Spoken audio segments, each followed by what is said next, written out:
বীরভূমে ভোট দিলেও পছন্দ হয়নি কোনো দলকে। বীরভূমে 30,000 ভোটার ভোট দিয়েছে নোটাতে। বীরভূম আর বোলপুরে বিপুল সংখ্যক ভোট পড়েছে নোটাতে, যা ভাবাচ্ছে রাজনৈতিক মহলকে।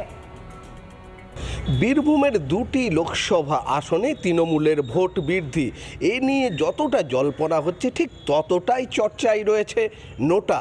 কারণ দুই কেন্দ্রে নোটায় যেভাবে ভোট পড়েছে তাতে কিন্তু জল্পনা তুঙ্গে উঠেছে।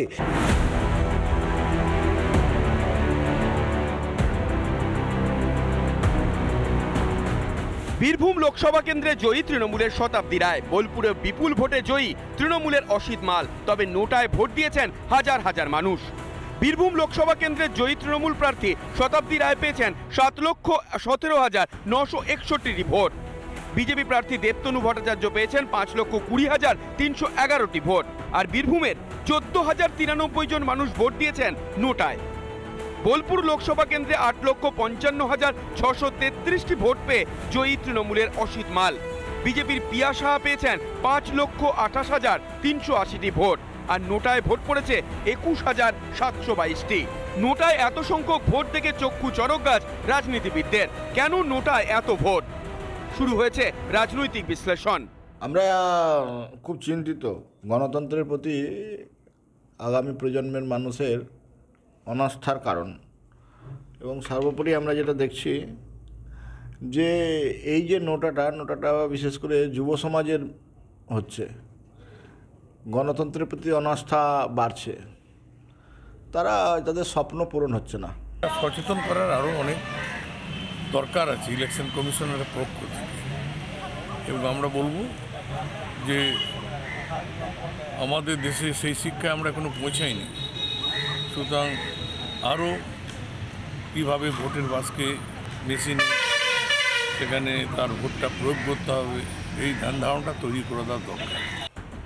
জেলা জুড়ে 30,000-এরও বেশি মানুষ নোটায় ভোট দিয়েছেন। তবে কি কোনো রাজনৈতিক দলের উপরই ভরসা রাখতে পারছেন না আমজনতা? নোটায় যাদের ভোট পড়ছে তাদেরকে ফের একবার নিজেদের অর্থাৎ রাজনৈতিক দলগুলো যদি তাদের মুখাপেক্ষী করতে পারে, তাহলে সেক্ষেত্রে তৃণমূল হোক, বিজেপি কিংবা কংগ্রেস, প্রত্যেকের ভোট বৃদ্ধি পাবে, এমনটাই মনে করছে রাজনৈতিক মহল। বীরভূম থেকে ভিডিও জার্নালিস্ট কার্তিকের সাথে মনোরঞ্জন, রিপাবলিক বাংলা। শ্রীরামপুর বসিরহাটে জয়ের ধারা অব্যাহত, তারপরেও গোষ্ঠী কন্দল জারি রয়েছে। তার কারণ যেমনটা জানা যাচ্ছে যে সেখানে তৃণমূলের বাড়িতেই মাঝরাতে হামলা চালানো হয়, বাইক ভাঙচুর করা হয়, এমনকি মারধরও করা হয়।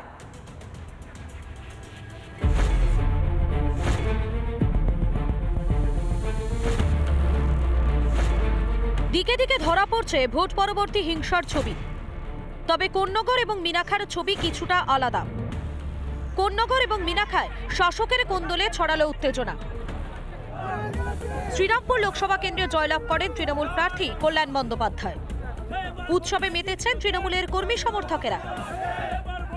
তবে তার মাঝে বুধবার মধ্যরাতে কোন্নগরের মাস্টারপাড়ায় তুমুল উত্তেজনা। তৃণমূলের গোষ্ঠীদ্বন্দ্বে উত্তপ্ত এলাকা।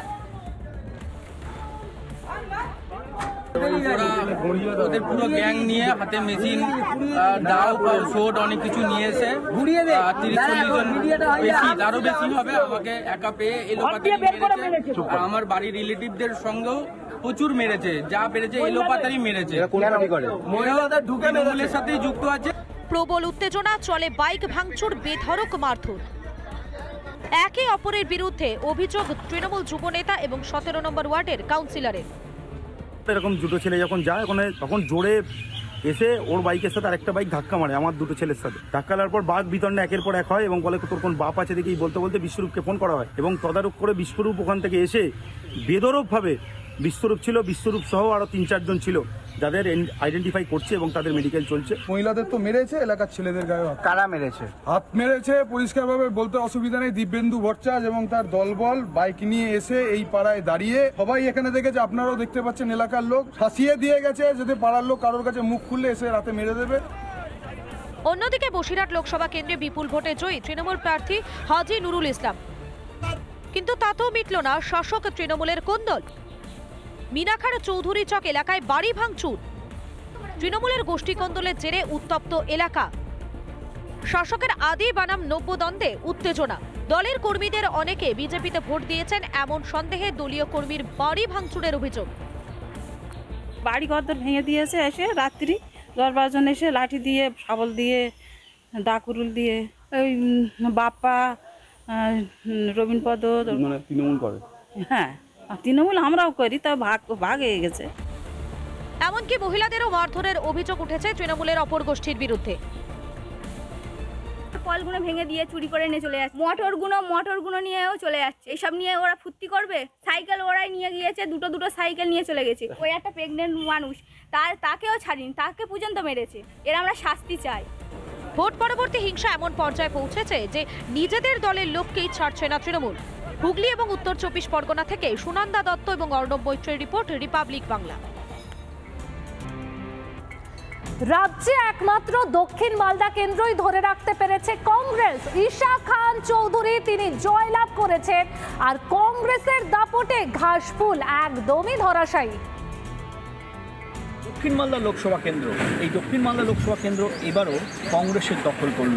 2019-এ এই দক্ষিণ মালদা লোকসভা কেন্দ্র থেকে প্রাক্তন কংগ্রেসের সাংসদ আবু হাশেম খানজুরি তিনি জয়যুক্ত হয়েছিলেন। 2024-এর লোকসভা নির্বাচনে প্রায় 1,28,000 ভোটে জয়যুক্ত হলো ঈশা খান চৌধুরী।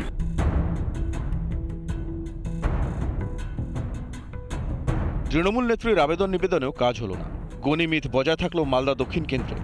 দাঁত ফোটাতে পারল না তৃণমূল কংগ্রেস। গণিবাবুর হচ্ছে উত্তরাধিকার ঈশাবাবু, হ্যাঁ, উনি ছাড়া মালদাকে কেউ ডেভেলপ করতে পারবেন না, এটা আমরা ভালো মতোই জানি। দক্ষিণ মালদা বরাবরই তো কংগ্রেস জিতছে। হ্যাঁ, এটা একটা কংগ্রেসের ঘাঁটি মাটি আমরা মনে করি।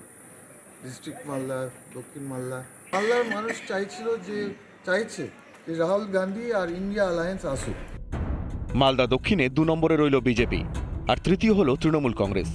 গতবার যে পরিস্থিতি ছিল বিজেপি জিতে যাচ্ছিল, এবার কোনোভাবে যাতে বিজেপি না জিতে তার জন্য তৃণমূল আর কংগ্রেসের যে গোপন আঁতাত, সেই গোপন আঁতাত এই যে ফলাফল থেকে একদম পরিষ্কারভাবে প্রকট হয়েছে। সারা পশ্চিমবাংলায় আমাদের তৃণমূলের ভালো রেজাল্ট হয়েছে, আপনারা দেখেছেন। আমাদের মালদা জেলায় ব্যতিক্রম হয়েছে। মালদা জেলা আপনারা জানেন যে আমাদের প্রয়াত নেতা এবি গনি খান চৌধুরীর জেলা, সেখানে সবসময় কংগ্রেস আগিয়ে থাকত। লোকসভা নির্বাচনে 1,28,000-এর বেশি ব্যবধানে জয় পেয়েছে জাতীয় কংগ্রেস। কংগ্রেস প্রার্থী ঈশা খান চৌধুরী পার্লামেন্টে মানুষের দাবি দাওয়া নিয়ে প্রশ্ন করবেন। মালদা থেকে ক্যামেরায় সুশান্ত সরকারের সঙ্গে দীপঙ্কর গোস্বামী, রিপাবলিক বাংলা।